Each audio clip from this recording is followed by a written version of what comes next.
En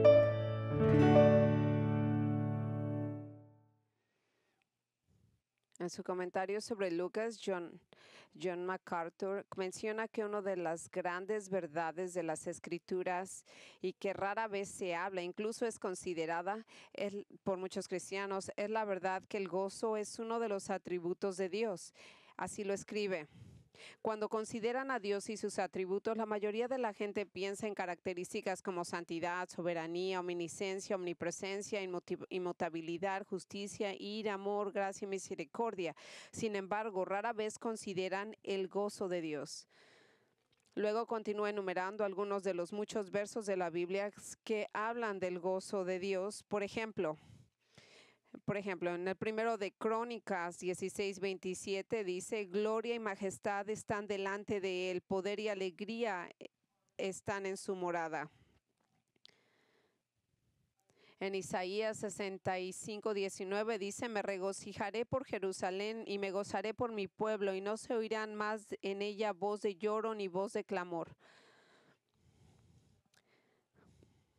Ahora, el hecho de que el gozo sea un atributo de Dios significa que durante su ministerio terrenal Jesús también experimentó alegría, ya que, ¿por qué? Porque Él es plenamente Dios, y ese pensamiento nos trae esta mañana a nuestro presente estudio de Lucas 10, y como lo leí anteriormente.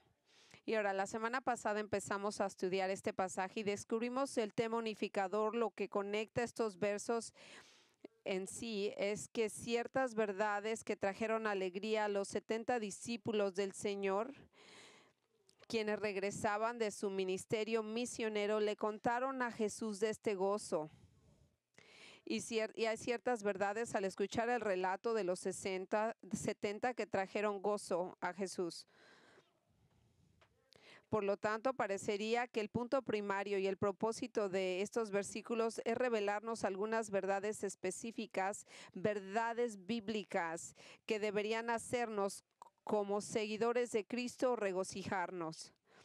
Esto no es una lista incansable, pero hay muchas cosas importantes que nos recuerdan que tenemos que regocijarnos, y como lo hicimos el domingo pasado, esta mañana al continuar leyendo estos versículos en Lucas 10, vamos a descubrir que verdades específicas estos 70 discípulos trajeron a regocijarse, y las verdades específicas que causaron que Jesús se regocijara, y como resultado vamos a ver muchas razones en cuanto por las cuales los seguidores de Cristo se deben de regocijar, es decir, estas verdades que deben de traer alegría a nuestros corazones.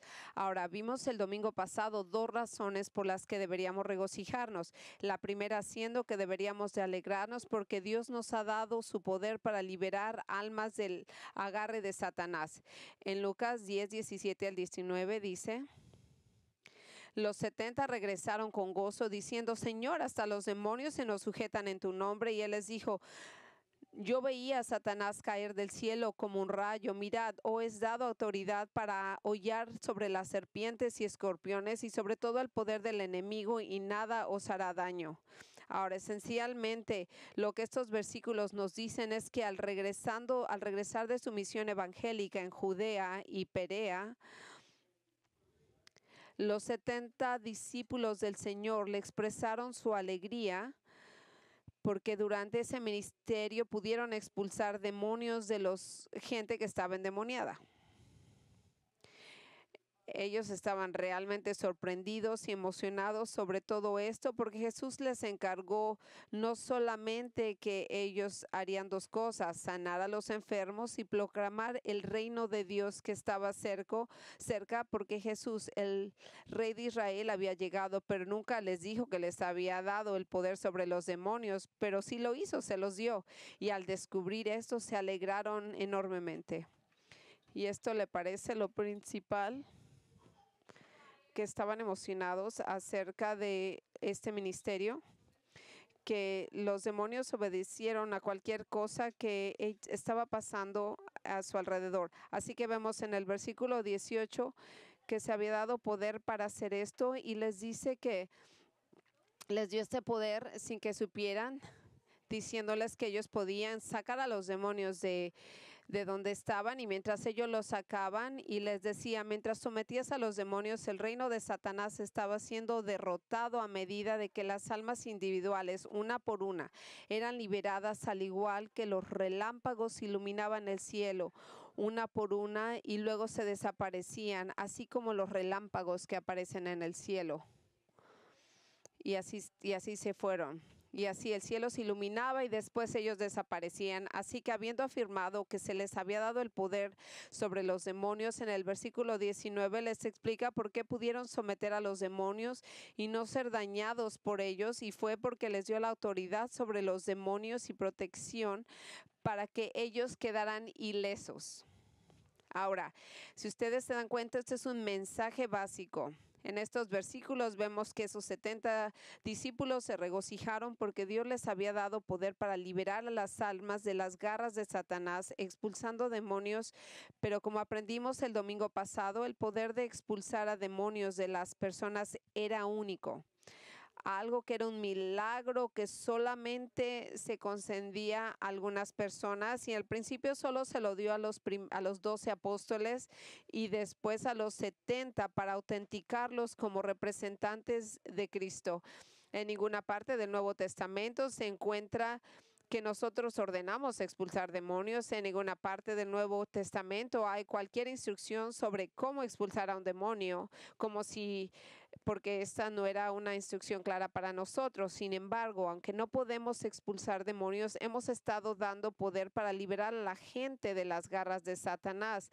Y eso lo hacemos proclamando el evangelio. Lo único que puedo liberar a un pecador del control de Satanás es lo que vimos en Colosenses 1 al 13.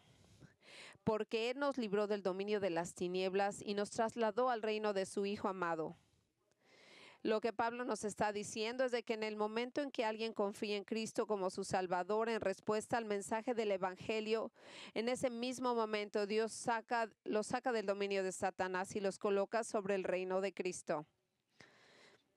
Ellos no saben que eso está pasando, no entienden las implicaciones de ese momento, y esta verdad, que es increíble, debería de causarle una gran alegría, porque esto le ha dado el privilegio de poder ser liberado a alguien de la esclavitud de las garras de Satanás.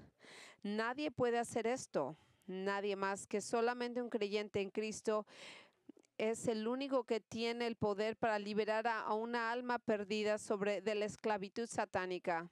Solamente puede hacerlo usted, pero por medio de la palabra de Dios, de regocijarse de que Dios le ha dado a usted el privilegio de usarlo para liberar a aquellos de la esclavitud del maligno. Así que la primera razón por la que debemos regocijarnos es porque Dios nos ha dado el poder para liberar almas del agarre de Satanás. Pero como vimos el domingo pasado, mientras Lucas continúa desplegando este pasaje, nos regala la segunda razón por la cual debemos regocijarnos. Es porque nuestros nombres están registrados en el cielo. Pero no se regocijen en esto, que los espíritus se os sometan, sino regocijaos de que nuestros nombres están escritos en los cielos, emitiendo no tanto una reprimenda, sino una suave corrección para poner las cosas en la perspectiva adecuada. Jesús le dice a los 70 que mucho más regocijo en tener autoridad sobre los demonios, lo que ellos en realidad deberían regocijarse, pero lo que es realmente emocionante es el hecho de que sus nombres están registrados en el cielo. Es decir, lo que Jesús les está diciendo es que lo que debe emocionarlos más no es de que pudieron hacer lo que pudieron hacer aquí en la tierra, a pesar de que podían expulsar estos demonios y era un servicio a Él.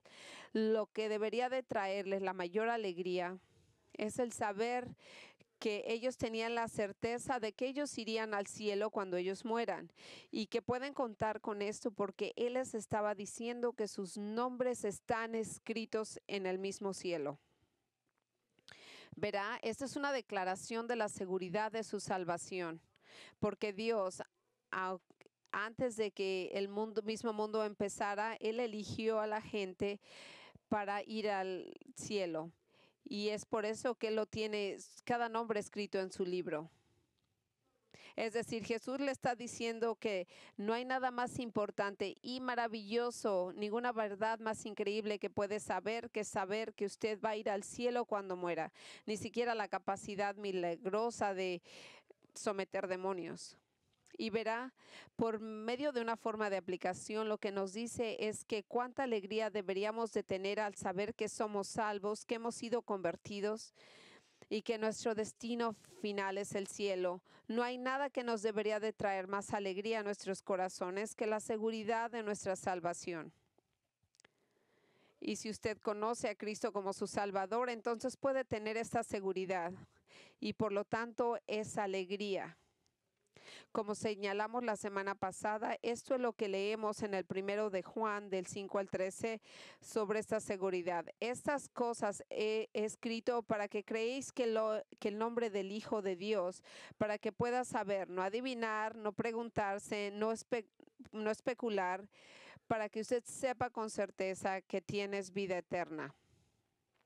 Ahora, este verso es extremadamente importante, no solo porque nos dice que podemos tener seguridad de nuestra salvación, sino también porque nos dice que los verdaderos creyentes, todos los que creen en Jesús para su salvación, ellos pudieran tener dudas de su salvación, pero la gente que está completamente convertida, ellos deben de tener esa certeza de que son convertidos y de que aunque a veces hay un número de razones para dudar, vemos que algunos de lectores de Juan, algunos carecían de la seguridad debido a falsos maestros y ellos a veces se sentían confundidos y se sentían que tenían que preguntarse si realmente eran salvos. A veces los creyentes carecen de esa seguridad debido a algún pecado específico que ha permitido que se apodere de ellos y por eso se preguntan cómo podrían ser salvos y seguir cometiendo este pecado. A veces los creyentes se vuelven perezosos y descuidados y no están caminando muy cerca al Señor,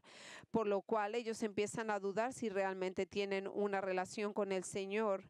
Y a veces un creyente puede ser muy diligente en su caminar con Cristo, pero los dardos de fuego de Satanás lo han asaltado con dudas acerca de la autenticidad de su propia salvación.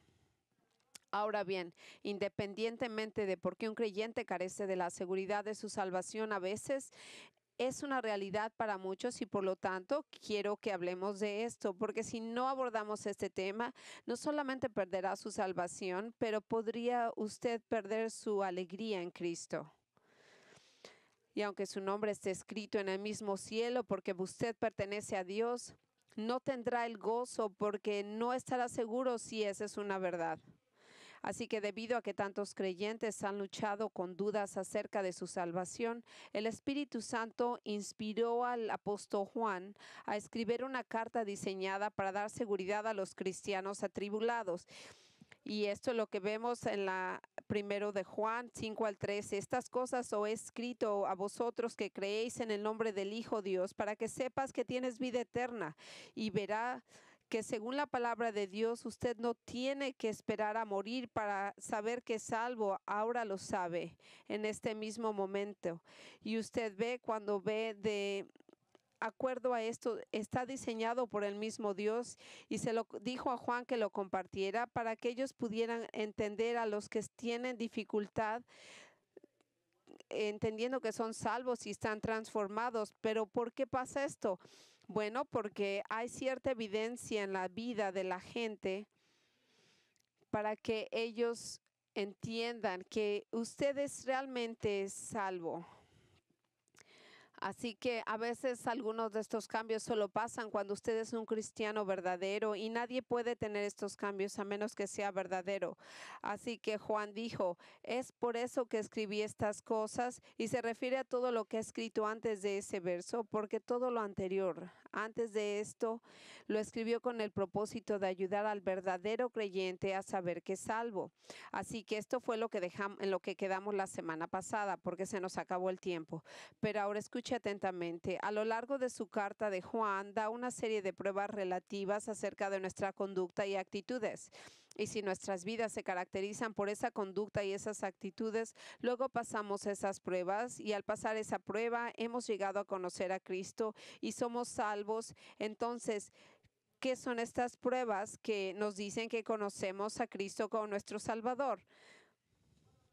¿Y cuáles son? Bueno, ahora voy a compartir algunos de estas pruebas y si usted lo pasa, usted se va a dar cuenta que puede salir hoy de aquí, retirarse con la certeza de la certeza de su salvación y el gozo en su corazón.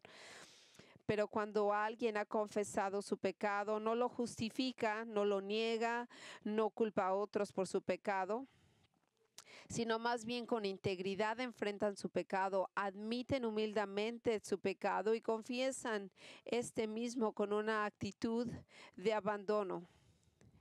No dicen lo siento, pero voy a continuar. No, más bien en el 1 Juan 1 al 9 dice, si confesamos nuestros pecados, Él es fiel y justo para perdonarnos los pecados y limpiarnos de toda maldad.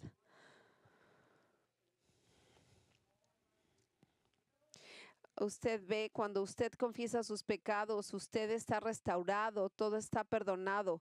La gente que está realmente salva, ellas confiesan su pecado y además de confesar su pecado, ellos verdaderamente tienen un deseo de obedecer la palabra de Dios, a pesar de que pueden tener dificultades para llevar a cabo la obediencia de manera constante en la vida diaria. Pero un creyente tiene el gran anhelo en su corazón de hacer las cosas que las escrituras le ordenan, es decir, ellos desean vivir por la autoridad de la palabra de Dios sobre sus vidas, no por su propia autoridad, sino por todo lo que ellos tienen en su corazón. En el 1 Juan 2, del 3 al 4 dice, en esto sabemos que hemos llegado a conocerle, si guardamos sus mandamientos. ¿Cómo sabemos?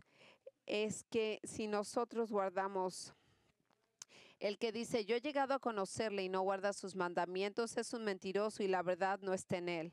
Ahora, cuando Juan dice esto, quiero explicarle que cuando un verdadero creyente mantiene los mandamientos, no quiere decir que él perfectamente guarda cada uno de los mandamientos, porque nadie más que Jesús fue el único que perfectamente puede obedecer. Pero la palabra clave que dice es que uno tiene ese vigila, uno cuida, y que un verdadero creyente siempre está al acecho y siempre está buscando, él siempre está observando la oportunidad de obedecer al Señor. Un verdadero creyente tiene un deseo constante de obedecer la palabra de Dios. Y es porque su vida es un lugar constante donde él busca obedecer al Señor y agradarle.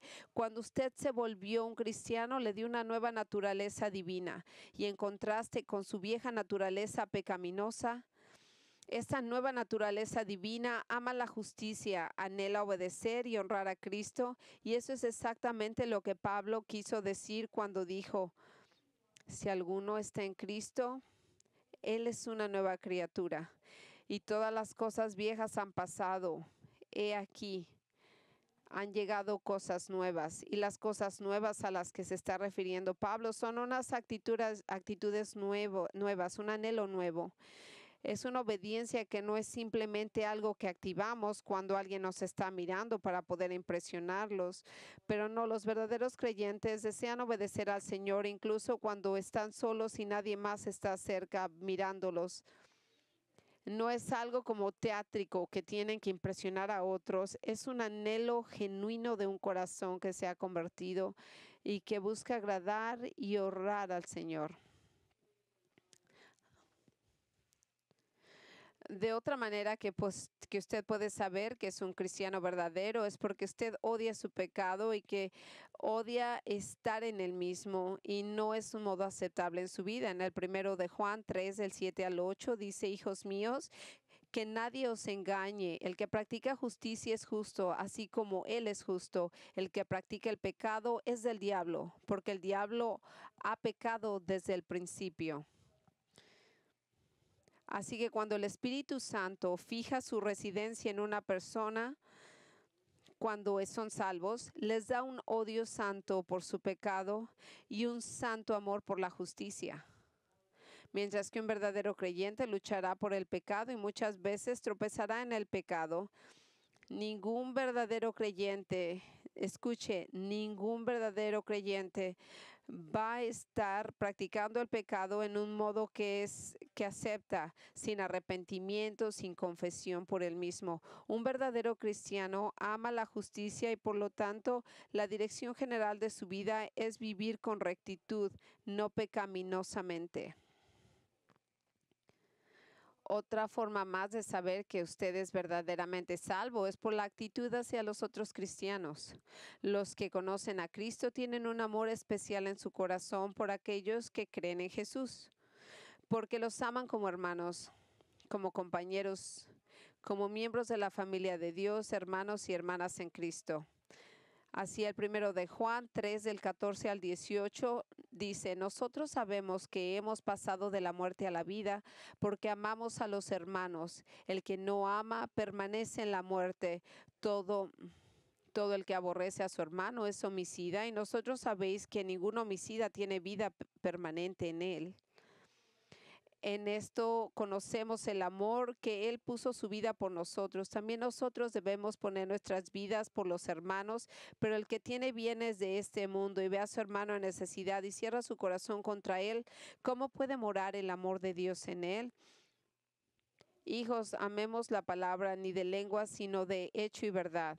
Una de las obras más transformadoras del Señor en el corazón de los creyentes es de que nos da un amor y un afecto especial por los demás creyentes en Cristo. Ahora bien, ¿cómo es posible que personalmente que una persona vea a alguien que ama, aunque tengan un defecto en su carácter o personalidad? Usted lo ama y usted prueba ese amor cuando usted tiene la habilidad de hacer siempre lo que es mejor para ellos. Eso incluso cuando significa rendirse y dar algo que le pertenece a usted. Eso es precisamente cómo define Juan el amor de un verdadero creyente por un hermano creyente. Cuando él dice, como Jesús, nosotros estamos dispuestos a dar la vida por ellos, pero deja claro que no está hablando de literalmente morir en lugar de otra persona, como lo hizo Jesús, sino más bien para sacrificar algunas de sus necesidades físicas para dar sus bienes materiales a ellos. Juan dice que nuestro amor no debe demostrarse diciendo palabras te amo. No, realmente no es que sea algo malo que usted diga que ama a alguien, pero se demuestra con nuestros hechos. Es como que nuestro amor tiene que ser demostrado por nuestras acciones y nuestras obras. Cuando nosotros tendemos una mano a los hermanos y hermanas que necesitan algo. Por ahí yo leí, si tu corazón y tu billetera están abiertos a tus hermanos y hermanas, la vida eterna permanece en ti. Ahora, amigos, si estas realidades espirituales son evidentes en su vida, entonces significa sin duda alguna que usted es un verdadero cristiano. No hay duda en su corazón, porque nadie puede pasar esta prueba a menos que sea cambiado completamente. No hay un incrédulo que admite su pecado y lo confiesa. No incrédulo anhela obedecer a Dios por el hecho de honrarlo. No incrédulo odia su pecado y ama la justicia. Por el contrario, los incrédulos aman su pecado, aborrecen la justicia, y ningún incrédulo ama a los cristianos. En realidad tienen un desdén para nosotros porque les recordamos a Cristo y lo odian. Entonces, si usted tiene estas evidencias de salvación en su vida, si usted pasó estas pruebas, entonces esto es lo que Jesús dice tan claramente como les dijo a los 70. Alégrate porque tu nombre está escrito en el cielo.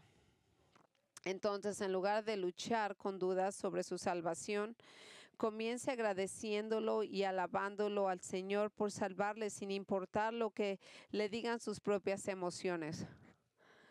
No importa lo que Satanás le diga en el oído. Usted le han dado, gracias por Dios, la seguridad de su salvación. Disfrútela y quédesela. Así que yo le pregunto, ¿usted se está regocijando en el hecho de que es cristiano? Usted está regocijándose, y si no, usted debería de hacerlo, porque el mismo Dios nos dice que debemos regocijarnos en esta verdad. Y cuando nos regocijamos en esto, debería eclipsar cualquier otra duda y dejarnos gozar puramente todo lo que es maravilloso y el universo y la verdad de una vida eterna en el cielo. Así que habiendo habiendo visto que ya debemos alegrarnos, Dios nos ha dado el poder de liberar las almas de las garras de Satanás y que Dios ha escrito nuestros nombres en el cielo. Mientras continuamos nuestro estudio, llegamos a la tercera razón que explica por qué nosotros, como seguidores de Jesús, debemos regocijarnos. ¿Por qué nos tenemos que regocijar? Y esto es muy especial, porque esta es una verdad que hizo que el mismo Jesús se regocijara. En el versículo 21 nosotros vemos que Jesús se alegró enormemente por la verdad de que Dios se complace en revelar la salvación solo a los que son humildes y entrenables. En el versículo 21 dice: en aquel mismo momento se regocijó mucho en el Espíritu Santo. Ahora Lucas cuenta a nosotros en ese mismo momento que en ese mismo instante en que los 70 estaban dando el informe a Jesús, Jesús se alegró mucho. Y lo que quiere decir que él estaba emocionado, lleno de alegría. Y era no solamente un gozo, sino era una gran alegría en su corazón. Y nos dice que esto era una alegría en el Espíritu Santo. ¿Y qué quiere decir? Que el mismo Espíritu Santo, la tercera persona de la Trinidad, quien se inclinó, conmovió al Señor a regocijarse. Es decir, fue el Espíritu Santo quien hizo que Jesús se regocijara enormemente. Y así, habiendo sido conmovido por el Espíritu Santo para ese gran gozo, como nosotros seguimos aquí leyendo en el versículo 21 lo que dice: y dijo: te alabo, oh Padre, Señor del cielo y de la tierra, porque has ocultado estas cosas a los sabios y a los inteligentes y las has revelado a los niños. Sí, Padre, porque este camino te agradó. Ahora, lo que leemos aquí es de que el resultado del informe de lo que estos 70 trajeron de regreso a él y la inspiración del Espíritu Santo, Jesús comienza a alabar a Dios Padre, a quien él se refiere como el Señor del cielo y de la tierra, que es una expresión que encontramos en varios lugares en el Antiguo Testamento, lo que significa que él es el gobernante supremo y soberano de todo el universo. Y así específicamente por lo que Jesús alabó al Padre y por lo que él se regocija, es porque él, el Padre, el Dios el Padre, había escondido ciertas cosas de los sabios e inteligentes mientras se las revelaba esas cosas a los niños. Y al hacer esto, Jesús se sentía con un gran agrado en su corazón y muy emocionado. Lo que le dice al Padre le dio mucho gusto es ocultar estas cosas de individuos y revelárselo solamente a otro grupo. Ahora, esta alabanza de Jesús necesita ser analizada cuidadosamente para que entendamos exactamente por qué está él alabando al Padre. Y eso siempre comienza con la comprensión de los términos y expresiones que usan, porque si no entiende los términos y expresiones individuales, entonces no podrás entender el significado general de la alabanza y por qué Jesús se regocijaba. Y la primera expresión que necesitamos entender son las palabras estas cosas. Como dice, tú has escondido estas cosas. Entonces, ¿por qué dice estas cosas? Jesús está alabando al Padre por esconder esto a ciertos individuos. Ahora, recuerde bien el contexto en el cual los 70 discípulos del Señor regresaron de su misión evangelística y vienen a informarle a Jesús lo que había sucedido mientras ellos estaban fuera. Es decir, sobre todas estas almas que habían puesto su fe en él en respuesta al testimonio de ellos. Como recordará, Jesús los había enviado a diversos pueblos y ciudades de Judea y Perea para sanar y para proclamar la salvación en él, hablándole al pueblo de su reino y de él como el rey. Y eso es exactamente lo que hicieron estos 70. No sabemos por cuánto tiempo estuvieron. Pueden haber sido unas semanas o bastantes meses. No lo sabemos, pero lo que sí les dijo Jesús es de que les compartió que les compartieran la deidad de Jesús, que era el Mesías, el Rey de Israel, aquel que hacía milagros, aquel que enseñaba como nadie más jamás había enseñado. Y sin duda alguna, la mayoría de esas almas de las cuales los demonios habían sido expulsados estaban incluidos en la lista de aquellos que habían llegado en fe a Cristo, porque habiendo sido liberados de Satanás, tenían que estar receptivos al mensaje del Evangelio. Y entonces estas cosas de referirse a las verdades sobre Jesús que conducen a la verdad y a la salvación en Él. Ahora, la segunda expresión que necesitamos entender implica identificando aquellos que Jesús se refirió como el sabio e inteligente, porque fue a estas personas por las cuales Jesús alabó al Padre por ocultarles a este grupo las cosas relacionadas con la salvación. ¿Y quién son estos sabios e inteligentes? Bueno, eran los orgullosos líderes religiosos de Israel, los escribas y fariseos que solo eran sabios e inteligentes ante sus propios ojos. Es decir, estas personas en realidad no eran ni tan sabias ni tan inteligentes más que otros. Simplemente pensaban que lo eran y se enorgullecían de ser intelectualmente superiores a los demás. Ahora, el tercer término que debemos entender acerca de esta alabanza de nuestro Señor es la palabra que usa como bebés, lo cual está diciendo que el Padre, Él está agradeciéndole al Padre que a ellos, esos bebés, fue a los que les reveló las verdades. ¿Y a quién se estaba refiriendo? Bueno, así como el sabio y el inteligente no es una referencia a la gente que realmente era intelectualmente brillante o altamente educado, el término bebé no se refiere a aquellos que son literalmente pequeños niños o bebés. Verá, esto no es un contraste entre aquellos que tienen una gran cantidad de conocimientos y aquellos que son bebés. No, para cuando habla de bebés o niños, simplemente se refiere a los que son sus seguidores, que son como niños, humildes y enseñables, y que pueden entender y recibir la verdad de la salvación.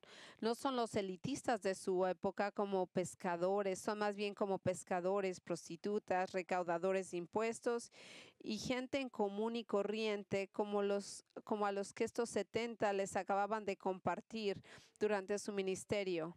Ahora conocemos el significado de estos términos y frases, así que cuando unimos estas palabras podemos entender por qué Jesús se regocijaba y alababa al Padre. Escuche con atención.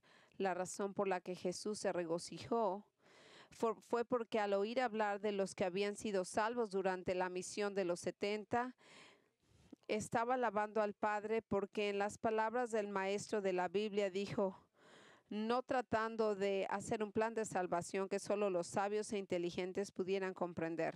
Es decir, Jesús alababa al Padre porque había realizado un mensaje de salvación que no pudo ser descubierto por la mera inteligencia humana y la sabiduría misma, pero solamente por ser revelada como Él lo hizo a aquellos que eran humildes y dóciles como los niños pequeños. Y ahora, amigos, esta es una verdad muy profunda que necesitamos entender para que podamos regocijarnos con Jesús. Verá, la declaración del Señor acerca de la salvación está oculta de los sabios e inteligentes y no es una declaración contra gente inteligente y altamente educada, sino que Jesús está diciendo: si usted tiene un nivel en coeficiente intelectual muy alto, entonces sería usted especial. No, el cristianismo se transmite a la gente ingenua, no solamente a la gente brillante. Y no, el reino de Dios está formado por personas con diferentes grados de inteligencia y de educación. El Señor no excluye a las personas con mentes agudas y altas o con ciertas credenciales académicas. Recuerde, el apóstol Pablo fue un erudito brillante antes de llegar en fe a Cristo. Y él no abandonó su inteligencia después de su conversión. Sin embargo, después de que Pablo se hizo cristiano, ya no confiando en su mente brillante, sino en lugar se sometió a su mente a la autoridad de las Escrituras y confió en ellas como la revelación de Dios, incluso cuando no las entendía completamente. Entonces los sabios e inteligentes a quienes Dios les había ocultado un entendimiento de salvación no son personas muy o altamente inteligentes, pero más bien son personas que se consideran a sí mismos como de una gran sabiduría, no porque ellos escuchan a Dios, pero más bien creen porque son unos sabelotodos. Y como lo dice, más bien es un maestro de la Biblia, no es la inteligencia, sino el orgullo intelectual lo que excluye a la gente del reino. Verá, el tipo de personas de las que Jesús hablaba son aquellos individuos que consideran a ellos mismos tan llenos de sabiduría y perspicacia humana que no creen que necesiten la sabiduría de Dios. Esta es la gente que se enorgullece en su conocimiento humano y confía en su propia comprensión para que ellos puedan rechazar la sabiduría de Dios como se revela en su palabra, como que ellos no tienen el entendimiento de la necesidad de un Señor. Así que en su mismo orgullo, ellos se niegan a permitir que cualquier otra persona les enseñe alguna verdad esencial. Y eso es precisamente por lo que los escribas y fariseos de la época de Cristo se negaron a escucharlo acerca de su necesidad de arrepentirse y entrar a su reino. ¿Por qué le escucharían? Si ellos ya tenían la vida resuelta, todo lo que tenían que hacer era seguir su sistema religioso y sofisticado, sus tradiciones, y todo estaría bien, no necesitamos nada de nadie. Y es lo mismo de hoy, la gente que está satisfecha con sus tradiciones religiosas no creen que necesitan abrazar el mensaje simple del Evangelio, que es tan simple y básico. Ellos creen que sus sistemas religiosos es todo lo que necesitan para estar bien con Dios, pero no están bien con el Señor. Ellos creen que están, pero no es así. Y quiero que entienda que no es simplemente un orgulloso moralista o gente religiosa que se excluyen del cielo debido a su obstinado orgullo intelectual. Hay muchos que no son religiosos, individuos de una mentalidad secular que se niegan a someter al camino de la salvación porque se enorgullecen de lo que saben y creen que que no están dispuestos a hacerlos. No están ni siquiera considerando que están posiblemente equivocados todo este tiempo acerca de sí mismos, de Dios, de Cristo y de la salvación. Es decir, es su amor por la sabiduría y el conocimiento del hombre que les impide abrazar la verdad de la sabiduría salvadora de Dios en Cristo. Pero a ese tipo de personas, en principio, de las que Jesús está hablando, ya sean religiosos o seculares, son aquellos que piensan que saben, que lo saben todo. Son orgullosos, son autosuficientes, no pueden enseñárseles nada.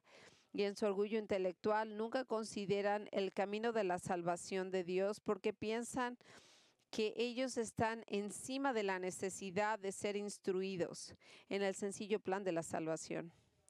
De hecho, ellos se insultan por la sencillez de la salvación en Cristo.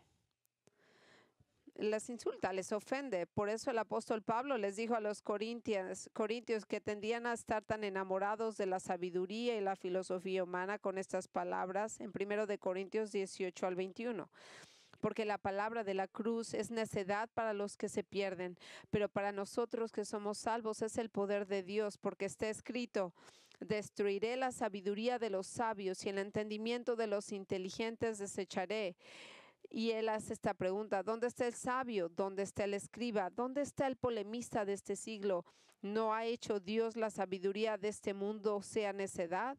Porque ya en la sabiduría de Dios, el mundo no conoció a Dios por medio de su propia sabiduría, agradó a Dios, mediante la necesidad de la predicación y salvar a los que creen. Lo que Pablo está esencialmente diciendo es de que no hay cantidad alguna de sabiduría humana o especulaciones filosóficas que llevarán a alguien a descubrir las verdades de la salvación en Cristo. Dice, ¿dónde está? Dios hizo esto para que el hombre no entendiera en su propia sabiduría la salvación. El hombre necesita la revelación divina de la palabra de Dios para entenderla completamente.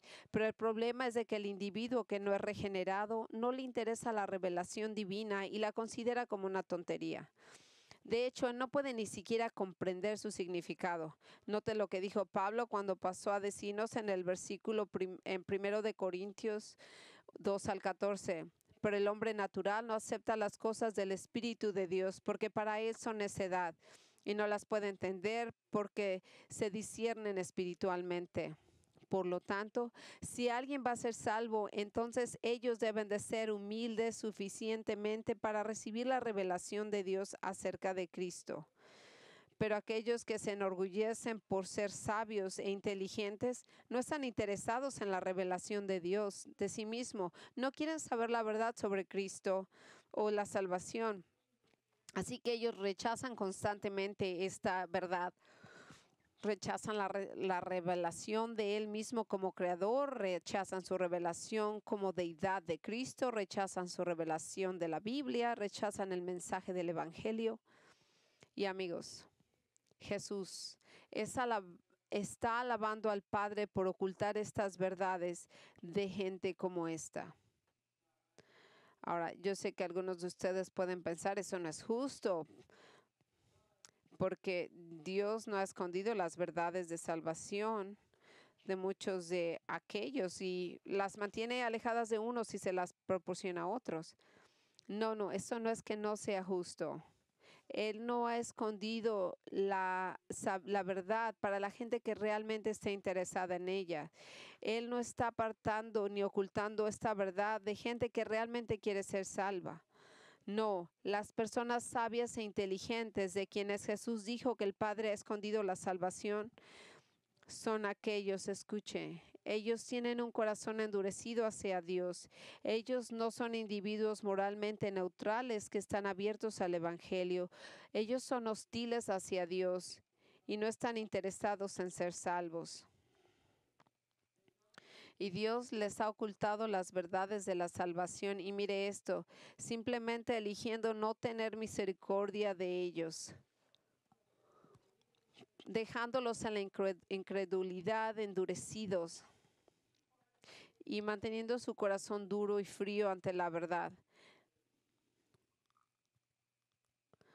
Y así Dios ha decidido retener su misericordia de los orgullosos y autosuficientes, eligiendo no trabajar en esos corazones de piedra, no suavizarlos con el Evangelio.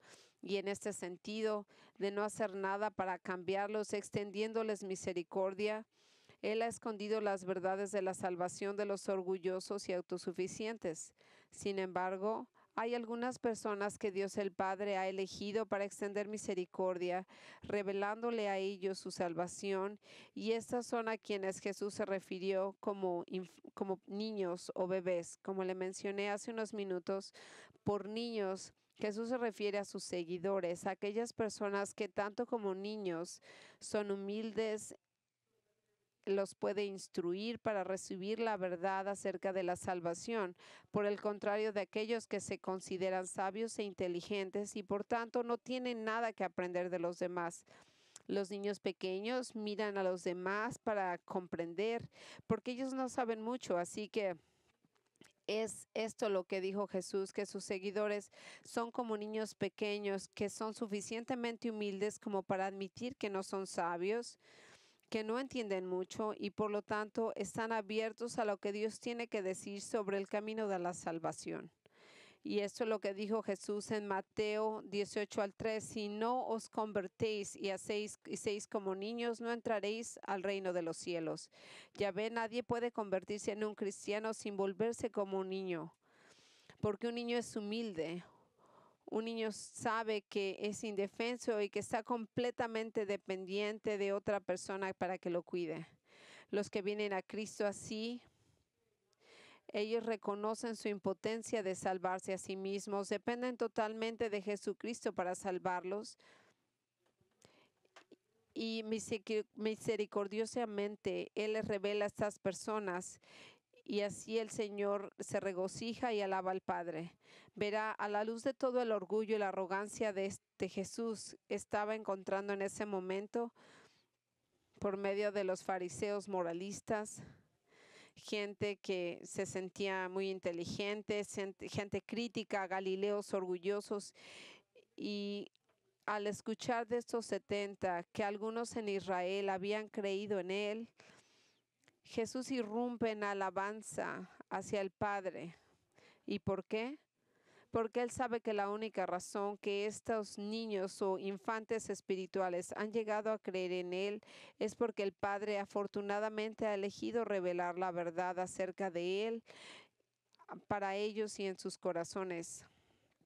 Ahora bien, esta obra misericordiosa de Dios se conoce como la doctrina de la elección, lo que significa que Dios soberanamente ha elegido a algunos para la salvación. Es decir, Él ha elegido ser misericordioso con algunos, abriendo sus corazones al Evangelio para que se les pueda enseñar a recibir la verdad acerca de Cristo.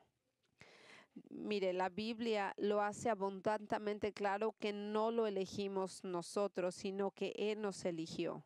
Por ejemplo, leemos en el segundo de Tesalonicenses del 2 al 13. Pero siempre escucho esto y me llena el corazón. Mire lo que dice. Pablo dijo, pero nosotros siempre tenemos que dar gracias a Dios por vosotros, hermanos amados por el Señor, porque Dios os ha escogido desde el principio para la salvación mediante de la santificación por el Espíritu y la fe en la verdad. Y aunque algunas personas consideran que la doctrina de la elección como algo injusto por parte de Dios, la Biblia enseña que esa doctrina de la elección es una doctrina de la pura misericordia de Dios. Y si usted está buscando por algo que sea justo y para todos, será difícil que lo entienda, porque esto es una cosa que Dios no está obligado a abrir los corazones de todos y hacer que todo el mundo lo entienda. Todos hemos nacido rebeldes, hostiles hacia Dios, pecadores, orgullosos, arrogantes, autosuficientes, y si Dios no eligiera a algunos y trabajar en el corazón de ellos para que estén dispuestos a escuchar y creer en el Evangelio, entonces nadie nunca sería salvo, porque por su naturaleza es orgulloso e indomable. Entonces, si eres cristiano, usted debe de entender que solamente porque Dios ha obrado soberanamente en su corazón y le ha revelado a Cristo, esa es la única razón por la cual es usted un cristiano. De lo contrario, todavía estaría perdido bajo el dominio de Satanás. Entonces, en lugar de estar luchando y peleando, la doctrina de elección debería de hacer exactamente lo que hizo Jesús. Debería regocijarse y alabar a Dios por su elección. Estoy de acuerdo con lo que dijo Charles Spurgeon. La acción de gracias es la única forma correcta de pensar en las elecciones. Y también lo alabará por esa elección cuando cree en su corazón que su salvación es totalmente la obra de Dios. Desde el acto inicial de elegirlo, Cristo pagando por sus pecados para abrir su corazón al Evangelio y concederle la fe y el arrepentimiento. Y cuando usted cree en esto, no puede evitar pero adorarle. Esto es precisamente lo que Pablo enseñó en Efesios 1. Observe con qué frecuencia el apóstol Pablo dice que debemos alabar a Dios por no solamente elegirnos para ser salvos. Él empieza con el versículo del 4 al 6. Escuche. Según nos escogió en Él antes de la fundación del mundo, para que fuéramos santos y sin mancha delante de Él. En amor nos predestinó para adopción como hijos para sí mediante a Jesucristo, conforme al beneplácito de su voluntad. Usualmente aquí paramos, pero continuamos con el versículo 6. Para alabanza de la gloria de su gracia, que gratuitamente ha impartido sobre nosotros en el amado. Pablo dijo que nos eligió y por eso nosotros lo debemos alabar. Pero no lo dejó ahí. Más adelante en el versículo 11 y 12 dijo, también hemos obtenido herencia, habiendo sido predestinados según el propósito de aquel que obra todas las cosas conforme al consejo de su voluntad, a fin de que nosotros, que fuimos los primeros en esperar a Cristo, seamos para la alabanza en su gloria. Pero Pablo aún no ha terminado. En el versículo 13 y 14 dice: en él también vosotros, después de escuchar el mensaje de verdad, el evangelio de vuestra salvación, habiendo creído, fuiste sellados en él con el Espíritu Santo de la promesa, para que seamos dado como garantía de nuestra herencia, con miras a la redención de la posesión adquirida por Dios para la alabanza y en su gloria. Él dice, para que tú entiendas estas cosas, tú deberías alabar al Señor. Pablo dijo, nosotros fuimos elegidos y nosotros fue para darle alabanza al Señor. Y ahora, conforme vamos a terminar esto, le voy a decir, no cierre su mente, vamos a concluir. Yo quiero que usted se dé cuenta cómo fue que Jesús concluyó esto.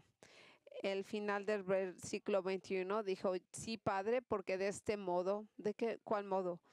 Porque este modo de una elección incondicional fue agradable a tus ojos. Y él que está dando alabanza al Padre por revelarle. Y él está diciendo que este modo de elección soberana era agradable al Señor. Es decir, Dios se deleita en revelarse solo a aquellos a quien eligió salvar. Es decir, la doctrina de la elección deleita y agrada a Dios. Y aunque a veces nosotros queramos discutirlo, al Señor le agrada, al Señor le da alegría que las cosas sean de este modo, así que nosotros debemos regocijarnos en esto. Entonces, en lugar de tener un problema con las elecciones y parece que no lo entiende, yo le diré que nadie exactamente y perfectamente lo entiende, aunque a veces parece que no es correcto para usted.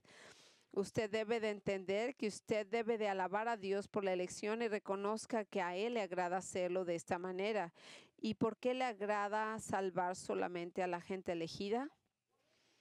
Porque le agrada solamente salvar a los humildes, dóciles, a los que están abiertos al Evangelio. ¿Sabe por qué? Porque esto le trae gloria. Porque cuando Él salva a alguien así, le trae gloria, porque Dios recibe la gloria al ser aquel que produce la salvación. De lo contrario, serían personas que recibirían la gloria porque se atribuirían el mérito de ser lo suficientemente inteligentes y lo suficientemente perspicaces como para resolverlo todo. Y que por eso vinieron a Cristo por sí solos, porque mi inteligencia es tan elevada que lo pude entender y vine hacia Dios. No, dice, todo el crédito siempre va para Dios, para que Él siempre reciba toda la gloria. Entonces yo le pregunto, ¿usted ha venido a Cristo para su salvación? No permita que su orgullo lo ciegue ante la necesidad de Él. Humíllese, admitiendo su pecado y su necesidad de Cristo como su Salvador, y luego depositando toda su confianza en Él. Ponga su confianza en Él y en Él solamente para su salvación y nada más. Si a usted le gustaría hablar con alguien acerca de esto, vamos a tener un grupo de ancianos y gente que le puede ayudar y compartir con usted. Oremos. Padre, nosotros te agradecemos no solamente por este pasaje en particular, pero por estos versículos que nos has compartido, que son tan profundos. Gracias por ayudarnos a regocijar en esta verdad, que nos da un gran placer el saber que nos regocijamos en lo que te da gusto. Para muchos de nosotros es una doctrina que entendemos que a veces causa debate, pero no. Es algo bastante simple en el cual debemos de encontrar gozo, que debemos de entender y alabarte por eso mismo, porque tú has recibido y siempre recibes la gloria por todo. Gracias por elegirnos, gracias por morir por nuestro pecado, gracias por traernos hacia ti y por hacernos entender y darnos un corazón que pueda recibir la verdad. Gracias por un corazón humilde, por la fe que nos has dado en nuestro corazón, por el arrepentimiento de que por medio de Jesús recibimos la salvación. Gracias por el entendimiento de eso en nuestros corazones. Oramos por todos aquellos que nunca han confiado en ti, que este sea el día de su salvación para que te conozcan profundamente, y la gente que todavía tiene esa duda en su corazón si son salvos o no, que tú les des la claridad y que ellos entiendan, que sepan que por sí mismos ellos no pueden entender esta verdad, que solamente por medio de conocerte a ti, porque tú les abres sus corazones, te conocerán. Y Señor, y por todos aquellos, todos nosotros, ayúdanos a caminar cerca de tu mano esta semana mientras vamos en nuestra vida, por la gente que está afectada por esta tormenta, que podamos abrir nuestro corazón, compartir tu amor con otros. No solamente para nuestros hermanos creyentes, pero para la gente que necesita el evangelio. Todo esto lo oramos en tu nombre. Amén.